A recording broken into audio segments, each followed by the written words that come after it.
Remember when Winchester wouldn't share his chocolate at Christmas?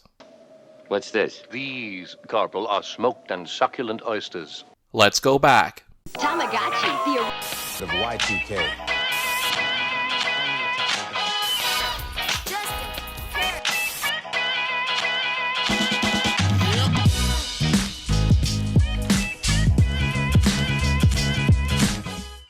Happy holidays, everyone. I'm talking to you right now with a Santa hat on, a cozy sweater, and a hot cup of cocoa because I'm in the holiday spirit.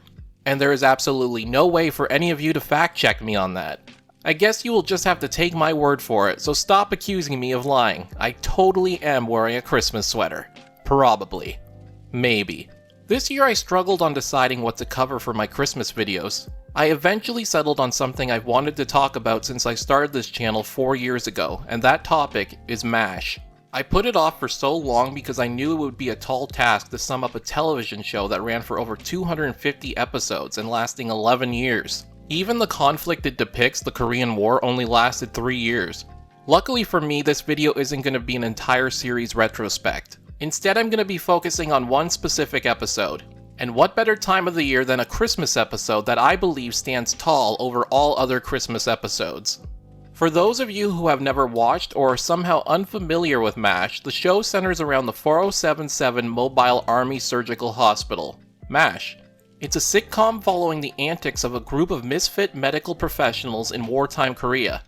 Based on the 1970 film of the same name, which in turn is based on the 1968 book of the same name.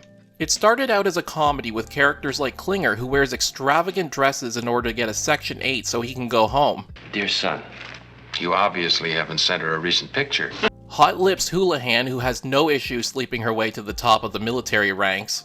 And Frank Ferret-Face Burns, who is the foil to our two main protagonists, the robe-wearing, martini-drinking, anti-war doctors Hawkeye and Trapper. This was one of the best shows when it came to character replacements, which is honestly probably a whole nother video for a whole different day, so let's skip that. Even though it's a comedy, because of the show's settings, there's a lot of drama mixed in. And the first time we get a glimpse of the show saying something was in episode 6, when filming a documentary on the MASH unit, Hawkeye drops all the comedics and says this. Guns and bombs and anti-personnel mines have more power to take life than we have to preserve it. The show may be taking place during the Korean War, but at the time of this airing they were clearly being critical of the Vietnam War with social commentary and anti-war themes throughout the series' run. It became a television phenomenon and still holds the record for the most watched single episode of television with nearly 106 million people tuning in to watch the finale, Goodbye, Farewell, and Amen. MASH was like catching lightning in a bottle. The cast, the writing, what was happening in America at the time, it was a mixture that made it an unstoppable force and important to shaping the views of many Americans.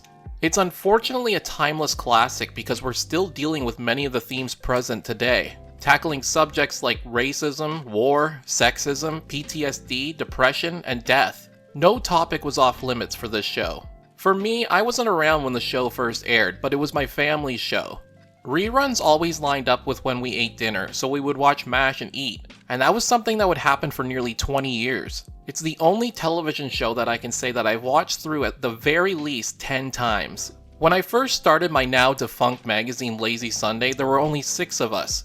So, to look more professional and to pad our list of staff, I threw in the name Jonathan S. Tuttle as a subtle nod to the show if anyone caught on. You may have noticed that my dog, who has made many appearances on this channel, his name is Trapper. It was an important show for me growing up, helping shape my mind on opinions I still hold today, and teaching me qualities everyone should aspire to have. Okay, I said this wasn't going to be a retrospect of the show, so let's keep moving now that you have a bit of context to what the show is and what it means to me. Let's talk about the 1980 Christmas episode, Death Takes a Holiday. Ho, ho, ho! Merry Christmas! Death Takes a Holiday comes from the film of the same name from 1934. A story about the Grim Reaper taking the place of a prince in order to find out what it means to be human. Some of the same themes are present, but the title really is the only thing that the film and the episode share in common. MASH's Death Takes a Holiday takes place during a Christmas truce. However, their supply truck is hit and won't be able to deliver their turkey dinner. With the local orphanage visiting for a party, the 4077 rally together all of their Christmas treats they received in the mail from back home to make a potluck dinner. When Klinger comes to collect food from everyone, Winchester gives him a small can of oysters, despite receiving 3 large packages of chocolates from family. You must be kidding. You got 3 great big packages this week, and all you're coming up with are a few oysters, Rockefeller? The unit isn't too happy with this, but as it turns out, the packages were sent to him for an annual tradition by the Winchester family to donate candy to a local orphanage anonymously, which Winchester does. Later on at the Christmas party, Winchester notices one of the soldiers eating the same chocolate he donated and confronts the man running the orphanage. But on the black market, it was worth enough rice and cabbage to feed them for a month. Winchester feels awful, and despite everyone shunning him at the party, Klinger overheard what Winchester did and delivers him a Christmas meal in his tent. The source of this Christmas dinner must remain anonymous. It's an old family tradition. The main plot, though, ends very differently. When a wounded soldier is brought in, BJ, Hawkeye, and Margaret try everything they can to save the man, but with his brain stem destroyed, there is no hope. When looking through his belongings and finding out he's a husband and a father, they attempt to prolong his life until midnight in order to preserve Christmas for his family back home. Unfortunately, they come up just short, but instead of giving in, Hawkeye walks over to the clock and changes the clock to give him a different time of death. No flashing lights, no fanfare. You're just dead. After rewatching this episode, I started to look deeper into what makes Death Takes a Holiday such a memorable Christmas episode, one that has stuck with me for many years.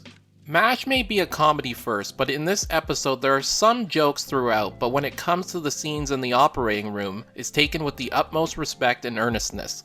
The contrast between the kids enjoying a more traditional Christmas in the mess tent thanks to Potter showing up as Santa Claus and Klinger playfully leading them around the mess tent, as traditional as you can get in the middle of a war zone, and what's happening in the OR room is done so well. Christmas is just another day of the year and can be quite depressing for some people. I'm reminded of the expectations versus reality scene in 500 Days of Summer. Death doesn't take a holiday, and neither does life. It goes on no matter what is on the calendar. This is echoed in the Winchester B plot, receiving a stark reminder of reality. He's giving children dessert who don't even have a proper meal. Let's go a little bit deeper and look at the people involved in keeping this soldier alive, because they all have very different reasons for doing so based on their character development throughout the series. First, you have Major Margaret Houlihan, the head nurse at the 4077. Her reasoning is simply she's a good nurse who's willing to help the doctors in any way possible. A character who initially started out as a good nurse, but was all about herself and getting ahead in her career. Over her time in the war, she's grown more empathetic. Now here she is selflessly giving up her Christmas for a fight she knows that they can't win. Then there's Dr. Hawkeye Pierce, who has always despised war and death.